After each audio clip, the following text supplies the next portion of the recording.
Her home in Blairstown, surrounded by decades of paintings, watercolorist Jan Swift is returning to the brush. For most of her life, painting has been a way of seeing, noticing the light across a landscape, the quiet character of an old building, or the simple beauty of flowers. In watercolor, she has always welcomed the unexpected, letting color, line, and water find their way across the page. Her paintings are observations of the world around her, moments of place, light, and memory. Jan is one of the founding members of Gallery 23, helping to shape the creative community that continues to thrive here today. For the first time in 2 years, Jan is sitting down to paint again, and as the brush meets the paper, she reflects on a life shaped by art. As a painter, a teacher, and a founding member of the gallery she helped bring to life.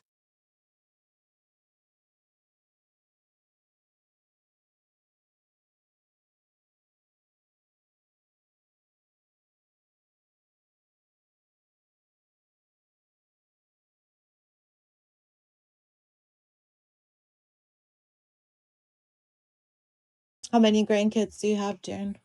Well, from Doug and Tracy, I have two.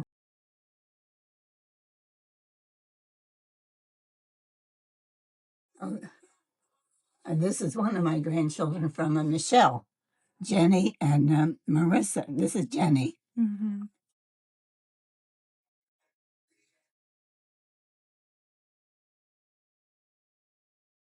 Allison and Sydney, their grandchildren. Mm-hmm. We were making pretzels that day. That's me. With your glasses.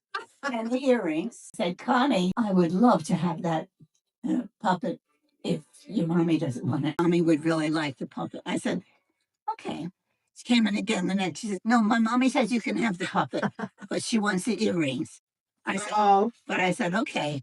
She came in the next. She said, no, you can have the earrings, my mommy said. So that's me with my eyelashes. Yep. Smiling. Look. My moppy hair.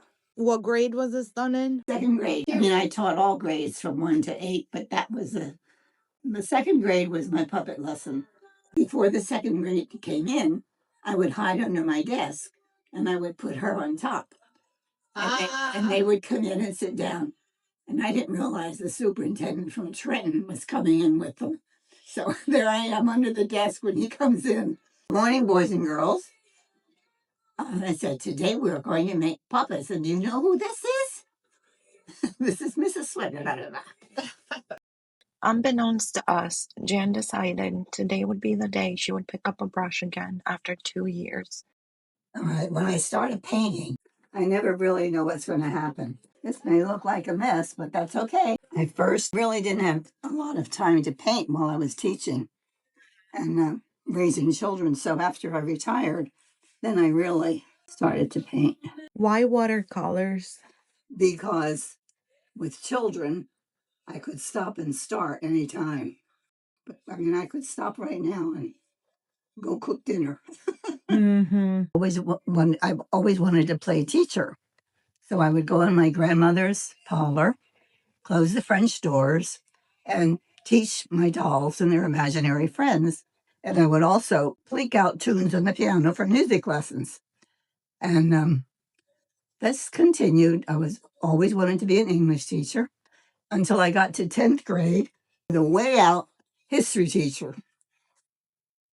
And I mean, really way out. She had a lot of different ideas. One thing was she would assign us 100 pages from our history book, give us a deadline, and tell us to come back at that time with something creative to show that we had read and understood the assignment. Mm-hmm. Well, I never thought I could draw or paint, but I loved this assignment and I just had so much fun with it. I remember I made a calendar, I made a wall hanging, I made a notebook, and I don't know what else I made. Unbeknownst to me, she had taken my work down to the head of the art department, Mr. McCann, who was a wonderful man. And one day in class, he walked in and he said, Miss Reiner, I'd like to see you. And he said, your history teacher gave me all your work. And if you would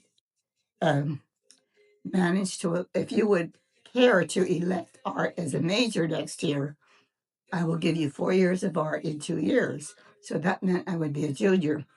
So I thought, and he said, and a chance at a scholarship. So I said, okay. So now instead of thinking about an English teacher, I'm thinking about an art teacher and English as a minor. I did that and I graduated with a scholarship. Now I'm at Moore College of Art, thanks to this history teacher who steered me in another way.